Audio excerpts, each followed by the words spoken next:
Anne of Green Gables. By Lucy Maud Montgomery. Chapter 22. Anne is invited out to tea.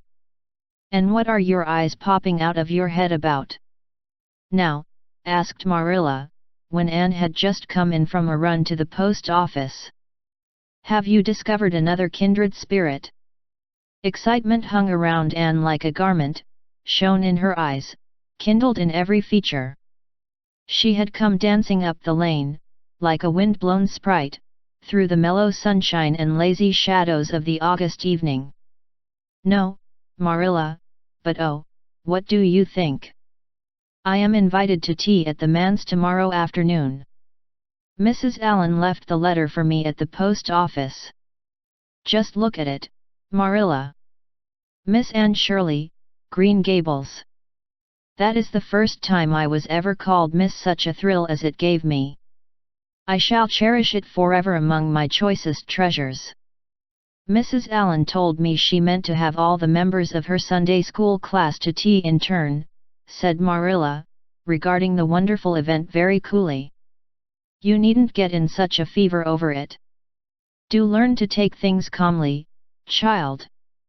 For Anne to take things calmly would have been to change her nature. All spirit and fire and dew, as she was, the pleasures and pains of life came to her with trebled intensity.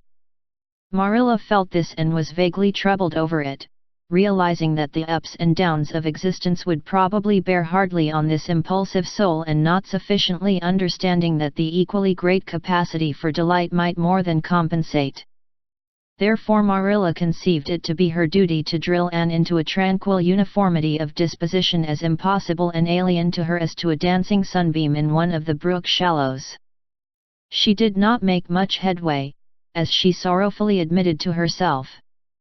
The downfall of some dear hope or plan plunged Anne into deeps of affliction. The fulfillment thereof exalted her to dizzy realms of delight.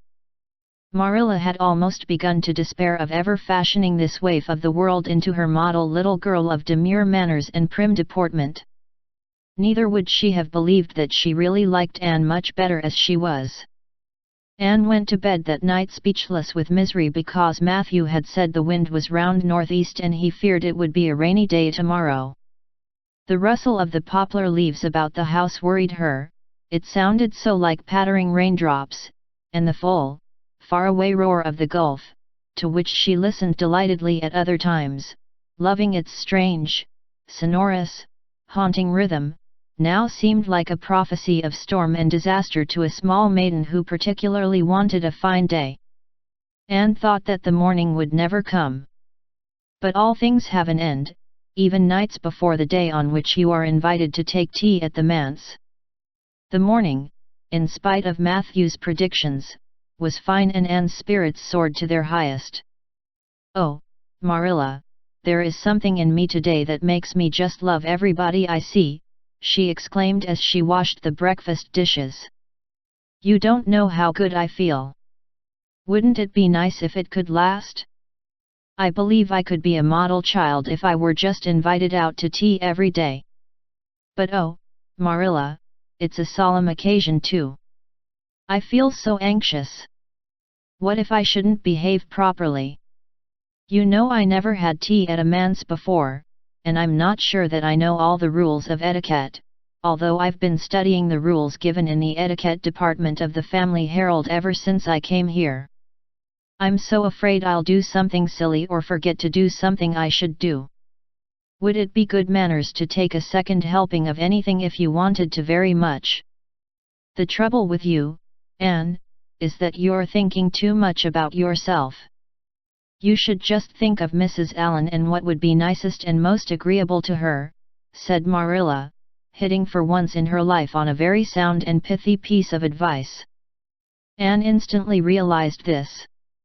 You are right, Marilla. I'll try not to think about myself at all. Anne evidently got through her visit without any serious breach of etiquette, for she came home through the twilight, under a great, high-sprung sky gloried over with trails of saffron and rosy cloud, in a beatified state of mind and told Marilla all about it happily, sitting on the big red sandstone slab at the kitchen door with her tired curly head in Marilla's gingham lap. A cool wind was blowing down over the long harvest fields from the rims of furry western hills and whistling through the poplars. One clear star hung over the orchard and the fireflies were flitting over in Lover's Lane, in and out among the ferns and rustling boughs. Anne watched them as she talked and somehow felt that wind and stars and fireflies were all tangled up together into something unutterably sweet and enchanting. "Oh, Marilla, I've had a most fascinating time. I feel that I have not lived in vain and I shall always feel like that even if I should never be invited to tea at a manse again." When I got there, Mrs. Allen met me at the door. She was dressed in the sweetest dress of pale pink organdy, with dozens of frills and elbow sleeves, and she looked just like a seraph. "I really think I'd like to be a minister's wife when I grow up, Marilla. A minister mightn't mind my red hair because he wouldn't be thinking of such worldly things. But then of course one would have to be naturally good and I'll never be that, so I suppose there's no use in thinking about it. Some people are naturally good, you know, and others are not. I'm one of the others. Mrs. Lynde says I'm full of original sin.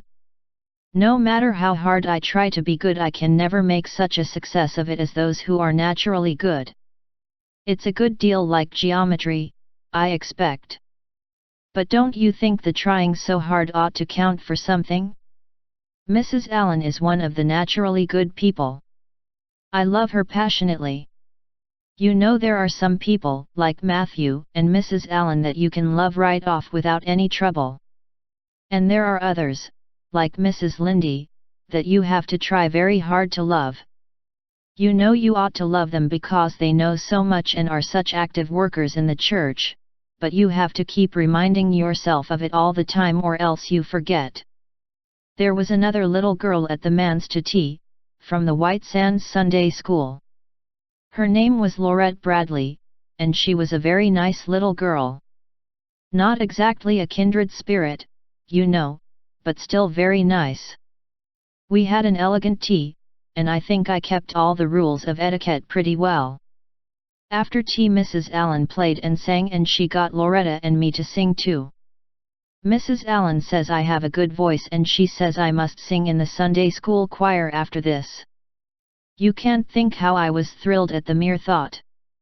I've longed so to sing in the Sunday school choir, as Diana does, but I feared it was an honor I could never aspire to. Loretta had to go home early because there is a big concert in the White Sands Hotel tonight and her sister is to recite at it. Loretta says that the Americans at the hotel give a concert every fortnight in aid of the Charlottetown Hospital, and they ask lots of the White Sands people to recite. Loretta said she expected to be asked herself someday. I just gazed at her in awe. After she had gone, Mrs. Allen and I had a heart-to-heart talk. I told her everything about Mrs. Thomas and the twins and Katie Maurice and Violetta and coming to Green Gables and my troubles over geometry. And would you believe it, Marilla? Mrs. Allen told me she was a dunce at geometry too. You don't know how that encouraged me.